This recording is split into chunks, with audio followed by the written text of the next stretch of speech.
Total övervakning hotar Europa. Ett nödvändigt redskap för att upprätthålla tryggheten, säger vissa. Ett totalitärt hot, menar andra. Vad är egentligen chat control? Hur väl fungerar EUs regleringar?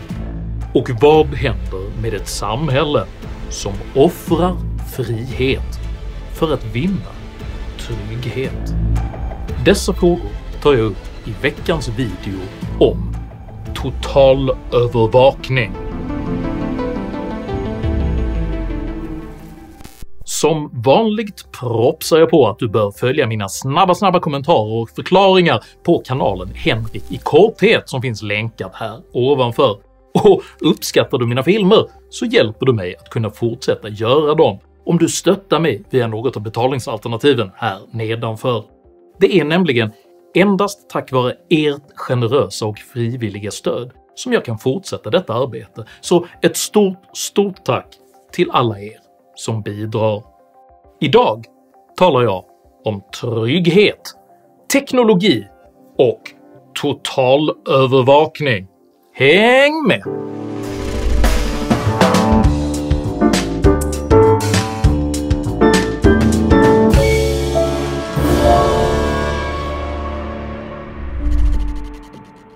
Den som är redo att offra sin frihet för trygghet förtjänar ingetdera och kommer att förlora de båda. Med dessa ord sammanfattade den amerikanske politikern och vetenskapsmannen Benjamin Franklin den tidlösa kampen mellan självständighet och repression. Få sammanhang i modern tid skildrar just denna konflikt tydligare än den Europeiska unionens allt mer ansträngda förhållande till internet och digital kommunikation. EUs ambitioner må vara behjärtansvärda, men att beskåda dess kolossala byråkratis allt mer frustrerade försök att förhålla sig till den snabbrörliga digitala marknaden är som att se en brontosaurus spela rundpingis.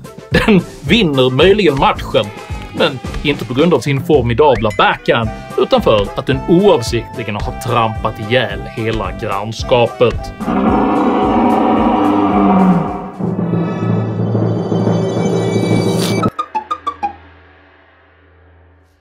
De flesta européer är redan plågsamt bekanta med EUs kioskvältarförordning GDPR.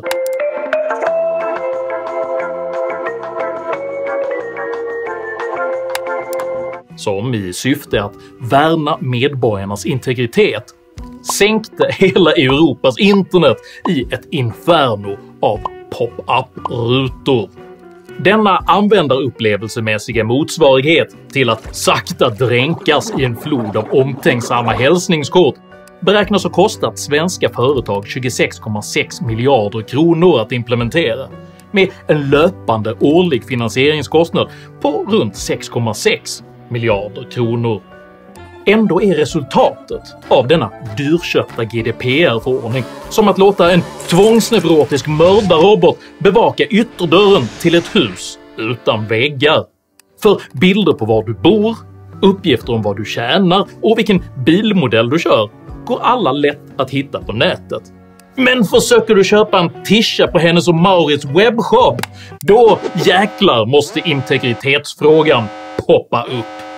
Ja, jag vet att jag raljerar, men EUs inkompetenta implementation av en idé som drabbar så många människor med så genomuselt resultat ansågs länge omöjlig att överträffa, tills den överträffades av EUs nästa beslut.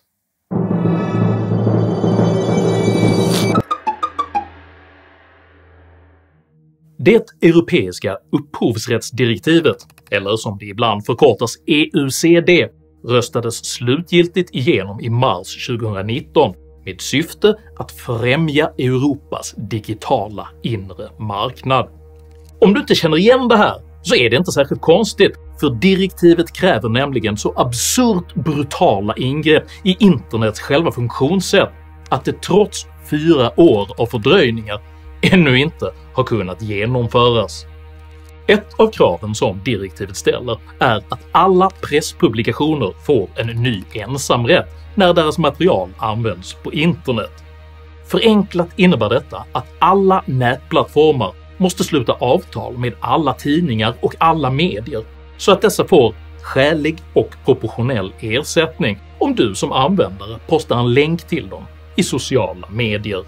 Kostnaden för att upprätthålla och administrera dessa avtal försvårar inte bara etableringen av nya sociala medier i Europa, utan skapar även drivkrafter för existerande sociala medier att minimera antalet externa länkar. Om någon undrar varför många européer har börjat posta skärmdumpade bilder av medieartiklar med texten “länk i kommentarerna” så vet ni nu varför. Algoritmen förbereder sedan länge en utfasning av externt innehåll medan man premierar bilder på katter och vegetarisk julskinka. Än värre är direktivets krav på ett så kallat uppladdningsfilter, vilket alla nätplattformar som funnits mer än 3 år nu kommer att vara skyldiga att implementera. I korthet innebär detta filter att alla foton, alla ljud och alla videoklipp som laddas upp i sociala medier måste analyseras av en avancerad mjukvara som stoppar alla uppfattade upphovsrättsintrång. Detta innebär att ett fotografi där ditt barn bär en Musse Pigg-tröja mycket väl kan komma att stoppas av filtret, lika väl som politisk satir och helt legitima citat. We're not drunk yet. För att förhindra denna typ av demokratisk utarmning säger sig direktivets lagtext tillåta satir, med det enda problemet att det inte existerar någon mjukvara som kan skilja på satir, citat och upphovsrättsintrång. Den dåvarande socialdemokratiska Europaparlamentarikern Jytte Guteland, som röstade ja till förslaget, bemötte just denna problematik med orden: “Jag ser framför mig att det utvecklas en mekanism som inte finns idag. Att det i framtiden blir en naturlighet hos plattformar att granska om material är satir.” Europaparlamentet röstade alltså igenom ett drakoniskt innehållsfilter med förhoppningen att det i framtiden eventuellt kommer att finnas datorer med humor som löser direktivets inneboende demokratihotande problem. Till den som nu tror att dessa förslags ekonomiska, tekniska och demokratiska fiaskon omöjligen kan överträffas passar nu endast ett, snart otillåtet, satircitat. You know nothing, Jon Snow.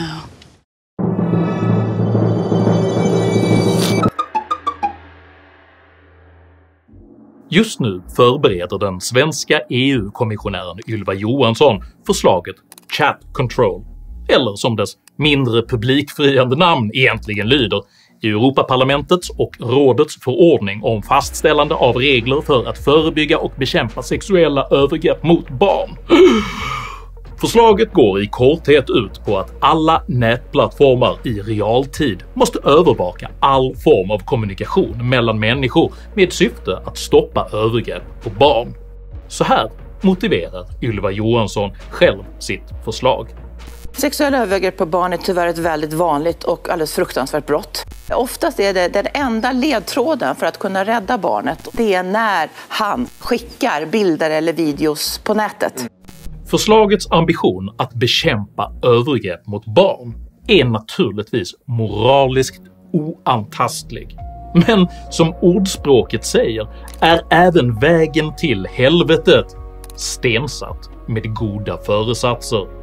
Johansson själv framhåller att hennes förslag endast bör betraktas som en helt oproblematisk förlängning av en 10 år gammal granskningsprocess, vilken bör godtas eftersom det just handlar om barn. Jag tycker det är alldeles nödvändigt. Alltså, man måste alltid göra en avvägning och vi handlar här om barn. Och det här har då internetbolagen skannat i över 10 års tid. Och det här som företagen har gjort i 10 års tid, det kommer att bli förbjudet nästa sommar.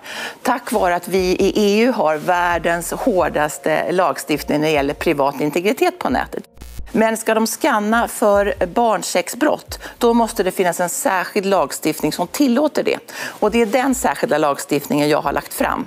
I verkligheten avviker dock den nya lagstiftningen enormt från den rådande ordningen. För det första vill Johansson göra övervakning obligatorisk.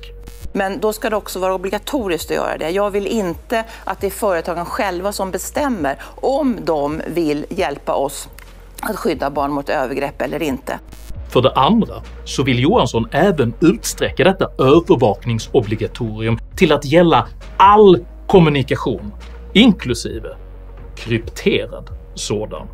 Detta totala övervakningsobligatorium har fått mycket skarp kritik, bland annat från säkerhetsexperten Carl-Emil Nicka. Det har inte pågått under 10 års tid, för att än så länge så tar vi inte och dekrypterar totalstreckskrypterade konversationer. Det här är ju ett massövervakningsförslag i och med att vi nu övervakar alla. Nu blir alla skyldiga tills motsatsen har bevisats. Johansson bemöter denna kritik genom att hävda att hennes förslag inte alls innebär massövervakning, eftersom hon menar det vara möjligt att söka igenom krypterad trafik utan att bryta krypteringen. Det här är på inget sätt någon massövervakning. Det här är att tillåta och göra det möjligt. Det här är inte ett förslag som handlar om att bryta eller försvaga kryptering. Det finns tekniker att detektera utan att bryta krypteringen. Detta är helt enkelt inte sant. För totalstreckskrypterad data är nämligen helt omöjlig att läsa utan dekryptering. Man kan förenklat likna totalstreckskryptering med att skicka någon en låda full med legobitar där endast avsändaren och mottagaren har instruktionerna för hur bitarna ska sättas samman. Under transporten av legolådan finns det ingen instruktionsbok, och det är därför helt omöjligt för en utomstående person att veta vad bitarna egentligen ska bli. EU-kommissionär Ylva Johansson har vid upprepade tillfällen sagt att målsättningen är inte att det ska avlyssnas alla konversationer, utan målsättningen är att det ska sniffas vad som är SESAM-material i krypterade konversationer. Men det är tekniskt omöjligt. Det går inte att göra. Dessvärre tycks Ylva Johansson inte förstå detta. I en något osammanhängande förklaring verkar hon istället tolka lokalt klientbaserade förhandsvisningar av länkar som någon typ av skanning av krypterat material. Krypterad kommunikation idag skannas ju av bolagen. De skannar all kommunikation för att de letar efter virus. Så om du på signal vill skicka mig en länk till en intressant Svenska Dagbladet-artikel, och när du börjar skriva adressen till artikeln så kommer det upp en bild på artikeln. Därför att de skannar den för att ta reda på att du inte skickar virus till mig. Men det betyder inte att kommunikationen inte är krypterad. Denna lokala klientlösning som Johanssons modell fordrar innebär alltså att övervakningen sker direkt i användarens telefon eller dator. Detta kräver i sin tur antingen att enhetens operativsystem måste ha myndigheternas övervakningsmjukvara förinstallerad, eller att endast appar som möter EUs övervakningskrav får lov att installeras på enheten. Oaktat det tekniska genomförandet innebär det totala övervakningsobligatorium som Johansson kräver att Europas statsmakter i direkt strid med Europakonventionen undantagslöst kommer att övervaka all medborgerlig kommunikation. Vi laglydiga, vi förlorar den rätt som vi har enligt Europakonventionen, enligt FNs deklaration om mänskliga rättigheter, att kommunicera på ett sätt där inte vi kan bli övervakade. Konsekvensen av detta kan inte överskattas, för Johanssons förslag riskerar alltså på riktigt att göra Europa till en totalitär övervakningsstat av sådan dignitet att Östtysklands säkerhetspolis Stasi hade gråtit glädjetårar av ren beundran. Så om du får höfta då, hur stor risk tror du att det är att gemene mans kommunikation skulle komma att övervakas om det här går igenom? Det är en garanti. Det är en garanti. Det är ingen risk, det är en garanti att det kommer ske. Att börja den största massövervakningen som vi någonsin har skådat på den här sidan den kinesiska muren. Varje mail, varje sms, varje chatt, varje Zoom-samtal och varenda dokument som laddas upp i molnet kommer i denna ordning alltså att läsas och utvärderas av mjukvara som kommunicerar direkt med ett nyinrättat EU-center. Inga rapporter går direkt till polisen. Nej. Utan de går först till det center som vi ska skapa. Hur detta center ska kunna hantera de filtrerade resultaten av EUs tiotals miljarder dagliga meddelanden är högst oklart. Alla som har grundläggande erfarenhet av sociala medier vet nämligen hur primitiva denna typ av filter faktiskt är. En god vän till mig fick till exempel sitt Facebook-konto blockerat efter att ha delat ett foto på Adolf Hitler i en text som kritiserade Nazi-Tyskland. En engelsk bekant till mig blev avstängd under 30 dagar för att han hade nämnt en person med samma namn som en bannlyst profil från extremhögern. Och jag själv blockerades efter att ett filter tolkade min lite humoristiska filmparafrasering “Svenskarna måste vara galna” som hets mot folkgrupp. Det är naturligtvis lätt att skratta åt dessa ängsliga larverier, men i ett samhälle där samtliga huvudsakliga kommunikationsformer övervakas i direkt samarbete med myndigheterna kan situationen snabbt bli mycket otäck. Ett konkret exempel på detta är ett amerikanskt fall där en småbarnspappas medicinska bilder på sin nakne son algoritmiskt identifierades som barnövergrepp, vilket ledde till att mannen långvarigt berövades tillträde till alla sina digitala konton samt att en kostsam och traumatisk polisutredning inleddes. Så här kommenterar Stefan Axelsson, som är professor i digital forensik, denna typ av risker. Du är på sommarsemester. Ditt barn leker naken i en uppblåsbar pool på gräsmattan. Du fotograferar ditt barn med mobilen och skickar bilden till din mamma. Kan det här leda till att du på grund av ett nytt EU-förslag kommer stämplas som pedofil? Ja! Alltså jag vet inte, man tappar ju lite tron på mänskligheten. Man hade hoppats att våra politiker idag hade lärt sig lite mer, men det har de inte.